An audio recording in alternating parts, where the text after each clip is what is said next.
This week, we're talking about how to enjoy the holidays and really how to enjoy any day. The Satisfied AF podcast is the place to learn how to create a life and career that's wildly delicious. Want a steamier sex life? We've got you. Want a more satisfying career? We'll cover that too. And you can be sure we'll spend lots of time talking about how to build connected, fun relationships that can handle life's ups and downs. No matter what goals you're working on, this show will help you create a one-of-a-kind life that's just right for you. Join me, life and career coach Corey Lynn, and each week I'll give you lots of practical tips, tools, and proven strategies to help you create all the satisfaction your heart desires. Hello, hello, hello. Happy Wednesday. Before we get started, I just want to take a moment to remind you that if you love the podcast and want to support the work I'm doing here, it would be so helpful to me if you would follow, rate, and review the show. And if you feel so called, you could also share the show either on social media or just directly to family and friends. I really want to get the show in front of as many people as possible so we can help more people live wildly satisfying lives. And I would love your help and support in doing that because while I tell people about the podcast all the time, I think it's really meaningful when people hear about it from other listeners. So if you would take the time to do that or have taken the time to do that, I super duper appreciate you. Thank you so, so much. Okay, without further ado, let's get into how to enjoy the holidays. Okay, so I'm gonna tell you right now, I'm gonna take a pretty simple approach to this, but just because it's simple doesn't mean it's gonna be easy to implement. Sorry about that. And just because it's simple doesn't mean it's not incredibly powerful. Okay, so basically my approach here is there's two prongs. Prong one is what do you actually want the holidays to be like? And how can we make them as much like that as possible? And prong two is how can we tell a joyful, empowering, yummy story about whatever is happening, not in a way where we're like lying to ourselves, but in a way where we're focusing on the things that do feel good and savoring and delighting in what's working.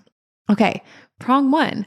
I figure it's great to be able to tell a powerful story, but we may as well change as many things as we can that we want to if they're within our power to change. So take a minute to think about it. Like there's a lot of holiday stressors and how many of yours could be eliminated. So for a lot of people, the holidays might be stressful because maybe they have to buy a bunch of gifts. They may be stressful because maybe they're going to see family members that either maybe they don't get along with, maybe it's a really emotionally fraught relationship, maybe something else. There might be travel involved. There might be going to different locales that have different weather patterns that you maybe like or don't like. There could be kids being on break from school, and so they're around all the time, and that can be delightful, but it can also be kind of tiring, and then we have to find things to do with the kids. Some people find holidays to be really lonely. Maybe they grew up with a big family or crave having a big family, but for whatever reason in their current circumstances, they're either not able to connect with their family, they're in a new city, they're isolated in some way. Maybe getting together with people means people want to talk about topics you don't want to talk about, whether that's hot button politics, the size of your body, the way you're raising your kids, appearance, other things. There's often a lot of topics that people don't want to talk about, but the people they see at the holidays may bring those things up, even if they have expressed a preference against that. There may be foods you know you're going to be around that you have a hard time not overeating, or maybe you don't like the foods, or maybe the events you go to have a lot of food that isn't available for you. Like if you're a vegan and people don't make vegan dishes, that could be an example.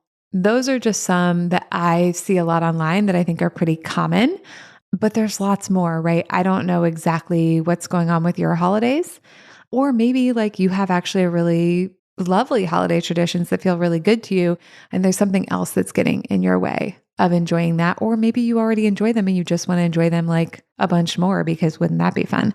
So whatever it is that's going on for you, I want you to like take a minute, maybe get a piece of paper and get clear with yourself about like what a really ideal, dreamy as fuck version of the holidays would look like. Would you travel? Would you not travel? Who would you travel to see? Like maybe you usually go home to your family of origin, but maybe you'd rather go to Hawaii. Who would you see? Where would you go? What would you do? What would you be eating? What would you be drinking? What would your experiences be like? And then also, how do you want to feel? Which write that down now, but that's going to be kind of more in the part 2 in the story we're telling. So whatever your vision is for what would make the holidays really enjoyable, maybe you can't make it come to life 100%. I think the air date for this podcast is like December 13th. So if you don't already have tickets to Hawaii, it might be a little late to get them without them being super high. But if that's what you discover you'd rather do, is there a little piece of that Hawaiian experience you could give to yourself? I don't know. Could you go sit in a sauna, which sounds like a strange suggestion maybe, but if you're craving like heat and sunshine and like that kind of physical body experience, maybe you can give that to yourself, even if you happen to be in Minneapolis. Or if there's something else that you're craving about Hawaii, like if you're craving alone time, maybe you go to a hotel instead of staying with your family so that you can have some downtime. You can stay in a, nice hotel room with like nice, yummy sheets and room service. And so like, if that's the element of Hawaii that you wanted, maybe you can give yourself a little version of that, even if you're not going to make the full shift. So what do you want to have happen, and how can we bring it into your reality, even if it can't come in 100%? So those were some examples about the Hawaii thing. Maybe again, like you're going to see people who are going to talk about topics you don't want to talk about. Guess what? You get to have boundaries. Like in your perfect world, maybe you'd still get to see those people and have a nice time with them and they wouldn't bring those up. We can't control other people. So unfortunately, we can't necessarily make that happen, but we can decide what we do if people bring up the topics we don't want to talk about. And it could be as simple as walking away from the conversation. It could be something that is a little bit more of a firm no, like leaving the situation, leaving the house or the party. And that can feel very uncomfortable. And you're also allowed to do it. And you're not allowed because I say you're allowed because you're a human with free will. And just like you can ask people not to bring up certain topics and they might still, they could ask you to be there for the whole party and you can still choose to leave if you want to, especially if people are bringing up topics you've expressly indicated that you don't want to discuss or aren't open to talking about. Okay, if you're going to like a big event where there's food that isn't for you, like if you're vegan, you can bring your own food dishes. I know that's not maybe as fun, but I think it's important to remember that you can create more of the experience you want, even if other people aren't getting on board with that. I think it's always more fun when other people do get on board with it. Like I love to sell people into like, what if we do things this way? And like, can we all cooperate together? But the reality is humans don't always cooperate.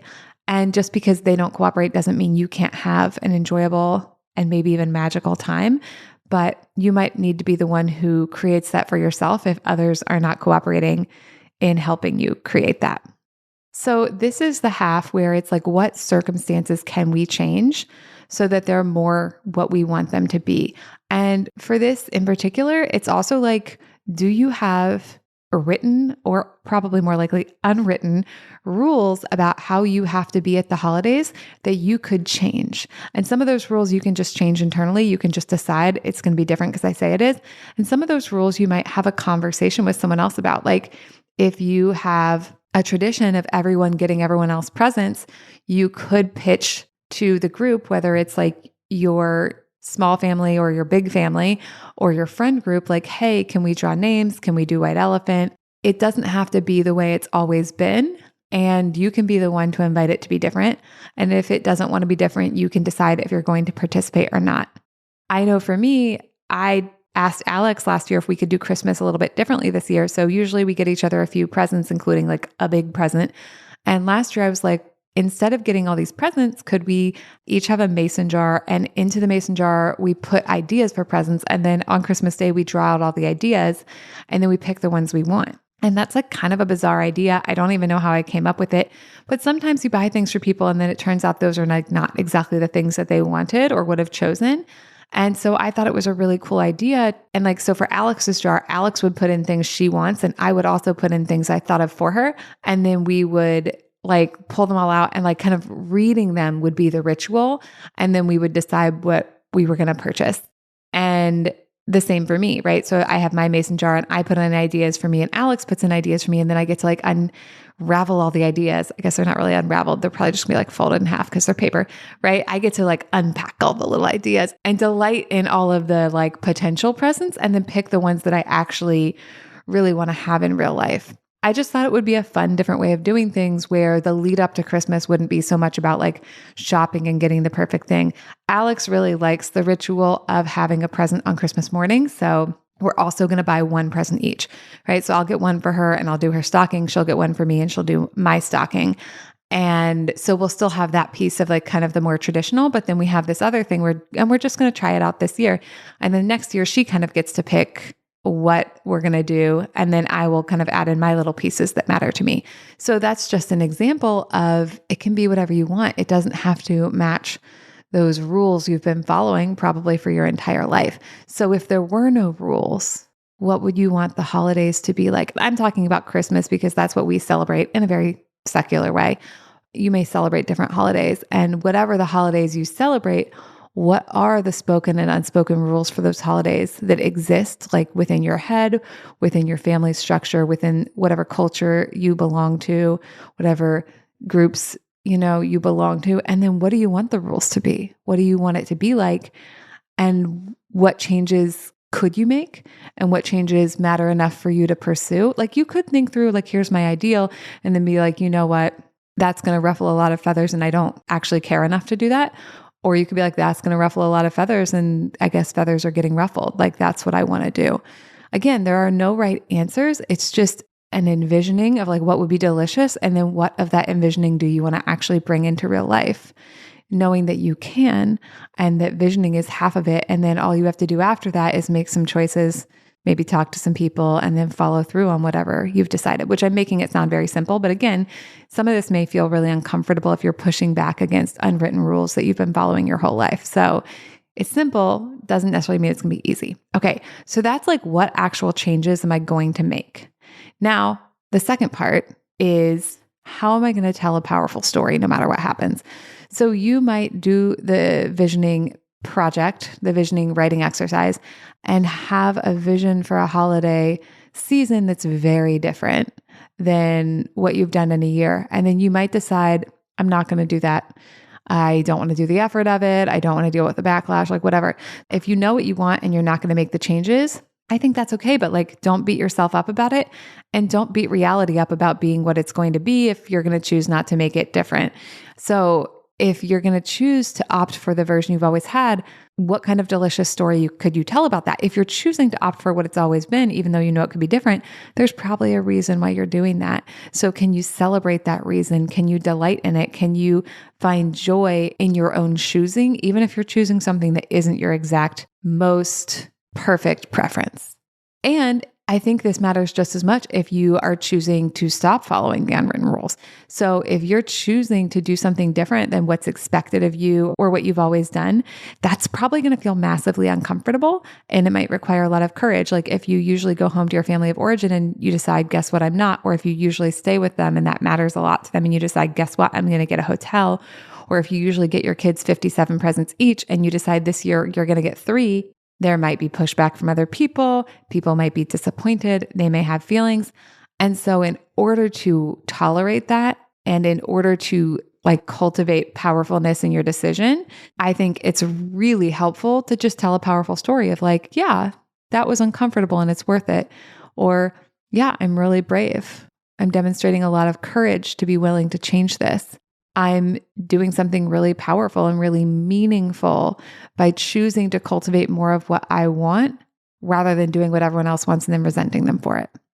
Okay, so those are our 2 parts of this. Part 1, what usually happens and what would you rather have happen instead? What actual changes would you like to commit to making this year? What changes would you like to like fantasize about but not commit to making this year? And then part 2, no matter what you've chosen, how can you tell a powerful story about it? How can you celebrate yourself and your intentional choice, no matter what that intentional choice is? And obviously this podcast is about enjoying the holidays, but this formula will work for literally anything. It'll work for like, how do I enjoy my vacation? It'll work for how do I handle it while my kitchen's being remodeled, right? We take stock of what normally happens. We take stock of what the unwritten rules are. We decide which unwritten rules we're going to continue to follow. We decide which unwritten rules we're not going to continue to follow. We think about our, ideal situation. We decide how we're going to bring ourselves closer to it and create more of it, even if we can't get all the way there for some reason. And then no matter what we do, we tell a story about it that feels empowering, that celebrates our courage, that praises us for our hard work, and that focuses on and savors the ways we've made it delightful for ourselves. And if you would like to have more of this influence in your life of like understanding what are the unwritten rules I'm following and what are the other options I could be doing, and like how do I make my actual life closer to my dream life, and how do I tell a really powerful story no matter what I'm choosing, I invite you to sign up for a consult call with me. On the consult call, we can talk through some of these concepts and what they would mean for your life, what you could achieve and accomplish, the difference in how you could feel 3 months from now. And if it seems like a good fit, I'll tell you about how I'm currently working with clients. So you can find the link for that at corylyn.com and then go to the Work With Me tab and you can sign up for a consult call there. I so look forward to having a conversation with you about not just how to make your holidays more delightful, but how to make your whole life so delicious you can't even believe it's real. All right, that's what I have for you this week. Thank you so much, and I'll talk to you next time. Thank you for joining me for this week's episode of Satisfied AF. If you're ready to create a wildly delicious life and have way more fun than you ever thought possible, visit www.corylyn.com to see how I can help. See you next week.